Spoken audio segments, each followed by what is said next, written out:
Hi സിജിയാണ് കേട്ടോ.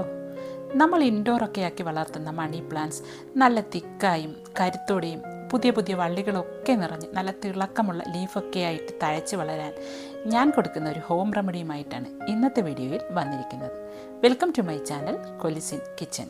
അപ്പോൾ ആരെങ്കിലുമൊക്കെ ആദ്യമായിട്ടാണ് നമ്മുടെ ഈ ചാനൽ ഒന്ന് കാണുന്നതെങ്കിൽ സബ്സ്ക്രൈബ് ചെയ്ത് സപ്പോർട്ട് ചെയ്യാൻ മറക്കരുതേ. അപ്പോൾ പോകാം നമുക്ക് വീഡിയോയിലേക്ക്.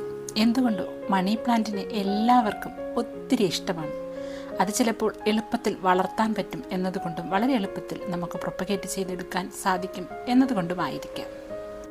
മണി പ്ലാന്റുകൾ ഇൻഡോറാക്കി വളർത്തുമ്പോൾ നമുക്ക് ഒരുപാട് ഗുണങ്ങൾ കിട്ടാറുണ്ട്. അതായത് നമ്മൾ ശ്വസിക്കുന്ന വായുവിൻ്റെ ശുദ്ധതയുടെ അടിസ്ഥാനത്തിലായിരിക്കും നമ്മുടെ മാനസികാരോഗ്യവും അതോടൊപ്പം ശാരീരിക ആരോഗ്യവും നിലനിൽക്കുന്നത്. ഇങ്ങനെ കരുത്തുറ്റ ഇലകളോടെ ഭംഗിയോടെ ചുറ്റിപ്പടർന്നു നിൽക്കുന്ന ഈ മണി പ്ലാന്റുകൾക്ക് എയറിനെ പ്യൂരിഫൈ ചെയ്യാനുള്ള ഒരു കഴിവുണ്ട്. അത് ഞാൻ പറഞ്ഞതല്ല കേട്ടോ, നാസ തന്നെ ഒത്തിരി പഠനങ്ങളിലൂടെ തെളിയിച്ചതാണ്. നാസ എന്താണെന്ന് എല്ലാവർക്കും അറിയാമല്ലോ, നാഷണൽ എയ്റോനോട്ടിക്സ് സ്പേസ് അഡ്മിനിസ്ട്രേഷൻ. അങ്ങനെ നാസ സർട്ടിഫൈ ചെയ്ത ഒത്തിരി പ്ലാന്റ്സുകളുണ്ട്. അവയ്ക്ക് എയറിലുള്ള ഹാംഫുൾ ആയിട്ടുള്ള സൈലിൻ, ഫോമാൽഡിഹൈഡ്, ടുളുവിൻ മുതലായ ഹാംഫുൾ ആയിട്ടുള്ള കെമിക്കൽസുകളെ അബ്സോർബ് ചെയ്യാനുള്ള കഴിവുണ്ട്. അതിൽപ്പെട്ട ഒരു പ്ലാന്റാണ് നമ്മുടെ മണി പ്ലാന്റുകൾ. ഈ മണി പ്ലാന്റുകളെ കുറിച്ച് മറ്റൊരു കാര്യം നിങ്ങൾക്കറിയാമോ? അതായത് സമ്മർ സീസൺ ആകുമ്പോഴേക്കും ഈ മണി പ്ലാന്റുകളുടെ വളർച്ച മന്ദഗതിയിലാകും. ഇവയുടെ ആരോഗ്യകരമായ വളർച്ചയ്ക്ക് മാക്രോ ന്യൂട്രിയൻസ് അത്യാവശ്യമാണ്. അതായത് നൈട്രജൻ, ഫോസ്ഫറസ്, പൊട്ടാഷ്യം, കാൽഷ്യം മുതലായ മാക്രോ ന്യൂട്രിയൻസുകൾ ഈ പ്ലാന്റുകളുടെ ഹെൽത്തിയായ വളർച്ചയ്ക്ക് ആവശ്യമാണ്. ഇവയിൽ നൈട്രജൻ, ഫോസ്ഫറസ്, പൊട്ടാഷ്യം മുതലായവയ്ക്ക് ഇവ മണ്ണിൽ നിന്നും വലിച്ചെടുക്കാറുണ്ട്. പോരാത്തതിന് നമ്മൾ ആഡ് ചെയ്ത് കൊടുക്കുന്ന പുറമേ നിന്നുള്ള വളങ്ങളിലൊക്കെ ഇവ കാണപ്പെടാറുമുണ്ട്.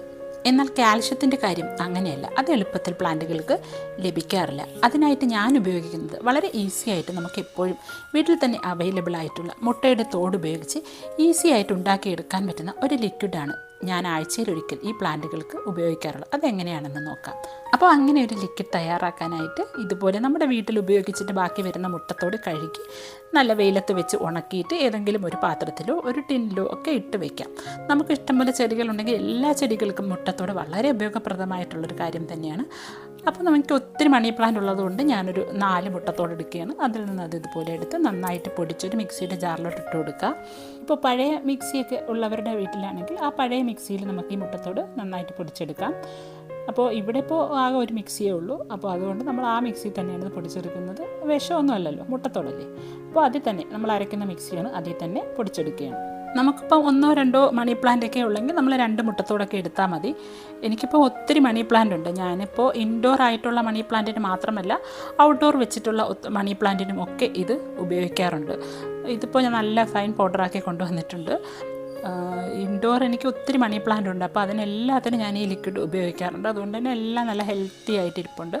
അപ്പോൾ ഇതിങ്ങനെ പൗഡറാക്കി കൊണ്ടുവന്നതിന് ശേഷം നമ്മൾ ഏതെങ്കിലും ഒരു പാത്രത്തിലോട്ട് ഇട്ട് കൊടുക്കുക. ഞാൻ ഒരു പഴയ പാത്രം എടുക്കുക. സാധാരണ നമ്മൾ കുക്കിങ്ങിന് ഉപയോഗിക്കുന്ന പാത്രം എടുക്കേണ്ട, കാരണം നമ്മൾ ഈ മുട്ടത്തോടിട്ട് തിളപ്പിക്കുമ്പോൾ ആ പാത്രം ഇതുപോലെ കറുത്ത് പോകും. അപ്പോൾ സാധാരണ ഞാൻ മുട്ടത്തോട് ഇതുപോലെ തിളപ്പിക്കാൻ വേണ്ടി എടുക്കുന്ന പാത്രമാണിത്. അതാണ് ഇതിങ്ങനെ കറുത്തിരിക്കുന്നത്. അപ്പം നമ്മൾ സാധാ കുക്കിങ്ങിന് ഉപയോഗിക്കുന്ന പാത്രം എടുക്കണ്ട. അപ്പോൾ അതിലോട്ടൊരു 3 കപ്പ് വെള്ളം ഒഴിച്ചു കൊടുക്കുക. ഈ വെള്ളം ഒഴിച്ചതിന് ശേഷം അതിനെ നന്നായിട്ടൊന്ന് ഇളക്കി നമ്മൾ അടുപ്പിൽ വെച്ച് ഇതിനെ ഒന്ന് തിളപ്പിക്കണം. നമുക്കറിയാം മുട്ടയുടെ ഷെല്ലിൽ അടങ്ങിയിരിക്കുന്ന എന്താണ്, കാൽഷ്യമാണെന്ന്. കാൽഷ്യം മാത്രമല്ല വേറെ ഒത്തിരി മിനറൽസും അടങ്ങിയിട്ടുണ്ട്. അപ്പോൾ ഇതിനെ നമ്മൾ അടുപ്പിൽ വെച്ച് തിളപ്പിക്കണം. ഇത് തിളച്ച് തുടങ്ങിയതിന് ശേഷം നമ്മളൊരു 3 to 5 മിനിറ്റ്സ് ഇതിനെ അടുപ്പിലിടുന്നൊന്ന് തിളയ്ക്കാൻ അനുവദിക്കണം. കാരണം ഇതിലുള്ള ഈ കണ്ടൻറ്റ്, അതായത് ഈ കാൽഷ്യം കണ്ടൻറ്റ് നന്നായിട്ട് ആ വെള്ളത്തിലോട്ട് ഇറങ്ങത്തക്ക വിധം നമ്മളിതിനെ തിളപ്പിച്ചിട്ട് ഇതിനെ നന്നായിട്ട് തണുക്കാൻ വെക്കണം. അപ്പോൾ അത് നമ്മൾ രാവിലെയൊക്കെ ഒന്ന് തിളപ്പിച്ച് വെക്കുകയാണെങ്കിൽ ഈവനിങ് ഒക്കെ ആകുമ്പോൾ ഇത് നന്നായിട്ടൊന്ന് തണുത്തിരിക്കും. എന്നിട്ട് ഇതിനെ നമ്മൾ അരിച്ച് ഒരു പാത്രത്തിലോട്ട് എടുക്കണം. ഇത് കാണുമ്പോൾ ചിലരെങ്കിലും മനസ്സുകൊണ്ട് വിചാരിക്കും, ഈ മുട്ടത്തോട് ഡയറക്റ്റ് ചെടിയുടെ ചുവട്ടിൽ അങ്ങ് ഇട്ടാൽ പോരെയെന്ന്. നിങ്ങളുടെ ഇതിന് മുന്നേ ഏതെങ്കിലും ചെടിയുടെ ചുവട്ടിൽ ഡയറക്റ്റ് മുട്ടത്തോട് ഇട്ടിട്ടുണ്ടെങ്കിൽ അവിടെ ഒന്ന് പോയി നോക്കണം. ആ മുട്ടത്തോട് അവിടെ അതുപോലെ തന്നെ ഉണ്ടാവും. കാരണം മുട്ടത്തോട് മണ്ണിൽ അലിഞ്ഞു ചേർന്ന് ആ ചെടിയുടെ റൂട്ടുകൾ വലിച്ചെടുക്കാൻ കാലാകാലങ്ങളെടുക്കും. ഇനി നമ്മൾ പൊടിച്ച് ചേർത്താലും ആ റൂട്ട് മണ്ണിൽ നിന്നും അത് വലിച്ചെടുക്കാൻ ഒത്തിരി സമയങ്ങളെടുക്കും. ഇനി നമ്മൾ ഇങ്ങനെയാണ് നമ്മളത് മണ്ണിലോട്ട്, അതായത് ആ ചെടിയുടെ ചുവട്ടിലോട്ട് വേരുകളിലോട്ട് ആഡ് ചെയ്ത് കൊടുക്കുന്നതെങ്കിൽ വളരെ പെട്ടെന്ന് റൂട്ടുകൾക്ക് വലിച്ചെടുക്കാനും അതിൻ്റെ ഗുണം വളരെ പെട്ടെന്ന് ലഭിക്കുകയും ചെയ്യും. ഇങ്ങനെ ഫിൽട്ടർ ചെയ്തെടുത്ത ഈ വെള്ളത്തിലോട്ട് അത്ര തന്നെ എമൗണ്ടിൽ ഞാൻ ടാപ്പ് വാട്ടർ കൂടി യൂസ് ചെയ്യുന്നുണ്ട്. പിന്നെ നമ്മൾ പ്രത്യേകം ശ്രദ്ധിക്കേണ്ട ഒരു കാര്യം, ടാപ്പ് വാട്ടർ യൂസ് ചെയ്യുമ്പോൾ ക്ലോറിൻ ഫ്രീ ആയിട്ടുള്ള വെള്ളം വേണം നമ്മൾ യൂസ് ചെയ്യാൻ. ഇനി നമുക്ക് വേണ്ടത് ഒരു ബോട്ടിലാണ്. ഏത് ബോട്ടിലായാലും മതി. ഞാനിപ്പോൾ സ്പ്രൈറ്റിൻ്റെ ഒരു ബോട്ടിൽ എടുക്കുന്നു. അതിലോട്ട് ഇതിൽ നിന്നും കുറച്ച് ലിക്വിഡ് അതിലോട്ട് ഒഴിച്ച് കൊടുക്കുകയാണ്. പിന്നെ ഞാനിവിടെ എടുക്കുന്നത് ഒരു സ്പ്രെയർ ടോപ്പറാണ്. ഇത് നമുക്ക് 20 രൂപയൊക്കെ കൊടുക്കുമ്പോൾ നമ്മുടെ കടകളിലൊക്കെ വാങ്ങാൻ കിട്ടും. അപ്പോൾ ഒരു സ്പ്രെയർ ടോപ്പ് ഇട്ട് ഇതൊന്ന് ടൈറ്റ് ചെയ്തതിന് ശേഷം ഈ മണി പ്ലാന്റിൻ്റെ ഓരോ നോഡുകളിലും ഇതുപോലുള്ള ഏരിയൽ റൂട്ട്സുകളുണ്ട്. ആ ഓരോ റൂട്ടുകളിലും നമ്മളിത് സ്പ്രേ ചെയ്ത് കൊടുക്കണം. അതിപ്പോൾ നമുക്ക് എല്ലാ റൂട്ടുകളിലും ഒന്നും തന്നെ നമുക്ക് സ്പ്രേ ചെയ്ത് കൊടുക്കാൻ കഴിയില്ല. എന്നാലും പറ്റുന്നിടത്തോളം റൂട്ടുകളിലൊക്കെ നമ്മളിതുപോലെ സ്പ്രേ ചെയ്ത് കൊടുക്കണം. സാധാരണയായി നമ്മൾ ഈ ലിക്വിഡൊക്കെ മറ്റ് ചെടികൾക്കൊക്കെ ആഡ് ചെയ്ത് കൊടുക്കുമ്പോൾ നമുക്ക് അതിൻ്റെ താഴെയുള്ള വേരുകളിൽ മാത്രമേ ആഡ് ചെയ്ത് കൊടുക്കാൻ പറ്റത്തുള്ളൂ. കാരണം ആ ഒരു റൂട്ടിൽ കൂടി മാത്രമേ ചെടികൾക്ക് ഇവ വലിച്ചെടുക്കാൻ സാധിക്കുകയുള്ളൂ. എന്നാൽ മണി പ്ലാന്റുകൾക്ക് അങ്ങനെയല്ല. മണി പ്ലാന്റിൻ്റെ ഒരു വള്ളി തന്നെ എടുക്കുകയാണെങ്കിൽ അതിൽ തന്നെ ഒത്തിരി നോഡുകളും റൂട്ടുകളും കാണും.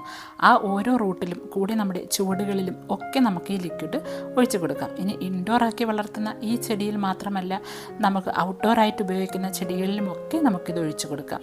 പിന്നെ നല്ല പൂക്കുന്ന ചെടികൾക്ക്, അതായത് നല്ല ഫ്ലവറിങ് ചെടികൾക്കൊക്കെ കാൽഷ്യം പൂക്കുന്നതിന് ആവശ്യമാണ്.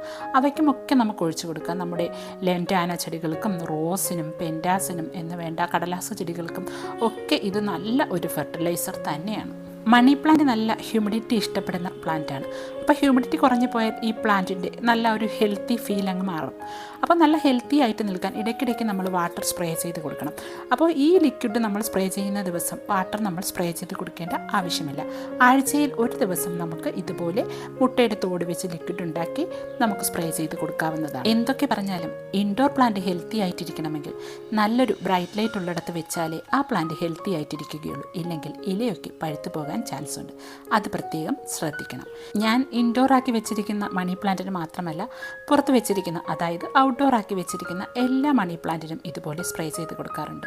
നിയോൺ പോത്തോസിനും എൻജോയ് പോത്തോസിനും ബ്ലാക്ക് മണി പോത്തോസിനും എന്നുവേണ്ട എല്ലാ മണി പ്ലാന്റുകൾക്കും ഇതുപോലെ സ്പ്രേ ചെയ്ത് കൊടുക്കാറുണ്ട്. നമ്മൾ നാട്ടിൻ പുറത്തുകാർക്ക് ശരിക്കും പറഞ്ഞാൽ ശുദ്ധവായുവിൻ്റെ വില അറിയില്ല. അതറിയണമെങ്കിൽ ബോംബെ, ഡൽഹി മുതലായ സ്ഥലങ്ങളിലേക്ക് പോയി കുറച്ച് ദിവസം ജീവിക്കണം. അപ്പോഴായിരിക്കും നമ്മൾ നമ്മുടെ നാട്ടിൻപുറങ്ങളിലെ മരങ്ങളുടെയും ചെടികളുടെയും ഒക്കെ ഗുണമേന്മയെ തിരിച്ചറിയുന്നത്. ഇനിയിപ്പോൾ നാട്ടിലുള്ള ഫുൾ എയർ അങ്ങ് പ്യൂരിഫൈ ചെയ്ത് കളയാമെന്നൊന്നും വിചാരിക്കേണ്ട.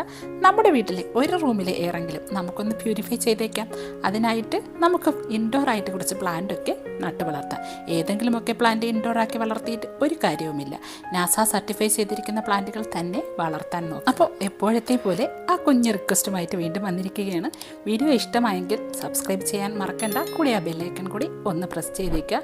അതിപ്പോൾ നമുക്ക് വീഡിയോ ഇഷ്ടമായെങ്കിൽ മാത്രമല്ലേ സബ്സ്ക്രൈബ് ചെയ്യാൻ പറ്റുകയുള്ളൂ. അത് മതി, ഇഷ്ടമായെങ്കിൽ മാത്രം സബ്സ്ക്രൈബ് ചെയ്തേക്കുക. അപ്പോൾ പുതിയൊരു വീഡിയോയുമായി കാണുന്നത് വരേക്കും bye from Siji Nijas. Thank you for watching.